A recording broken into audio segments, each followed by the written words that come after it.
Okay, sorry about that abrupt change. Turns out I was going through it and I realised, this is getting a bit difficult for methods. What happened there? And it turns out I forgot a word in the question that made all the difference. So definitely always read your question carefully. Should have been, what's the largest curved surface area a cylinder inscribed in a sphere can have? So I'm talking about that curved outer edge, not the circle flats at the top and bottom. So I've added in an extra variable here, the theta. If we keep going, so I've got x that way, y that way. This is 2r going across the diagonal there. So I've got a right angle triangle. Okay, well that means I can start relating sine and cos to this. So I've got adjacent, opposite, hypotenuse. So I can write up these relations and then transpose them to get x and y isolated. Cool. What do I actually care about in this question? I care about that curved surface area, which is just the circumference and the height, multiplied by the height, I should say. So 2 pi r multiplied by h. Cool. 2 pi, just numbers. R is so lowercase r is the radius of the cylinder, which is half of x. So x on 2. The height is just y. So that's nice and easy. Using these with those, we can sub in to get that statement. Beautiful. Well, why did we do all that? Well, we wanted to maximize this, so that means when the derivative of this goes to 0, can we derive it meaningfully though? Well, we've got 2 and pi, they're just numbers. R, remember, is just a number for any given sphere, so that's a constant. Theta will vary depending on what x and y are. So I've got that as a variable, and then the same again. So the only variable in this is theta. Okay, so I could derive the area with respect to theta. Beautiful. Okay, well, let's go through that process. Notice I've got a function multiplying by a function, so this is going to be u, this is going to be v. So we've got a product rule, derivative of u, I'm going to get that 2 pi r multiplied by sine theta, but that's going to be a negative because it's cos goes to negative sine, plus, oops, no, sorry, we haven't done v. Multiplied by v, which is just staying put, plus original u, 2 pi r cos theta, multiplied by derivative of v, which is going to be 2r cos theta. Beautiful. Alright, well, what do we want this thing to do? We want this thing to go to 0. Now we could neaten this up a lot in a whole lot of stages, then deal with the 0, or we can, now that we know that we're going to have this go to 0 problem, we can just start getting rid of a whole lot of things at once. So, I've got 2's and 2's, gone, 2's and 2's again, r's and r's, pi's and pi's, r's and r's, beautiful. So this nicely goes to negative sine, oops, hang on, yeah, we'll do that, negative sine squared of theta plus cos squared of theta. Cool, and we want this to go to 0, so just make this equal 0 now.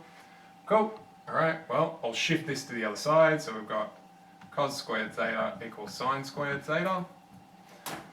Okay, well, if it might be a little bit fiddly trying to think through, oh hang on, where does sine squared equal cos squared?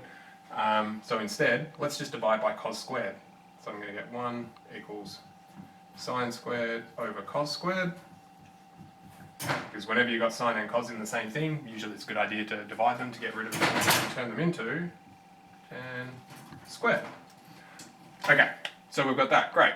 Well, hang on, this is equivalent to saying tan of theta squared, so I can take the square root of this now. Keeping in mind that'll be plus or minus 1 tan theta, and therefore hopefully, if we do a quick unit circle over on the side, we need tan to be 1, but it could be positive or negative 1, so we could get here, here, here, or here. We could get any of the solution sets. So we've got a whole bunch of solutions. 1, 2, 3, 4, 1, 2, 3, 4, yep. Cool. So we could have pi on 4, 3 pi on 4, negative pi on 4, negative 3 pi on 4, and everywhere in between. So all the odd multiples of pi on 4. Cool. Alright, well that seems like a lot of things that we have to deal with. Is there any way to limit that space down? Well, let's consider for a second what theta was relating to. So theta was relating to an angle that's got to be from the horizontal up to the vertical. Now the only way we can manage that is, as I squirt the bunnies for trying to get through the wall, the only way we can have that is if it's going to be pi on 4, because negative would be going this way, 3 pi on 4 we've already gone outside our sphere, so the only one that makes any sense is pi on 4. So we've solved for theta, great. Well hang on, that doesn't tell me what my answer is. Not directly, but indirectly. So I've got everything in terms of theta and variables that aren't, and terms that aren't variables, they're constant. So we can end up with this thing being 2r, oops, cos of theta, cos of pi on 4 would be root 2 on 2.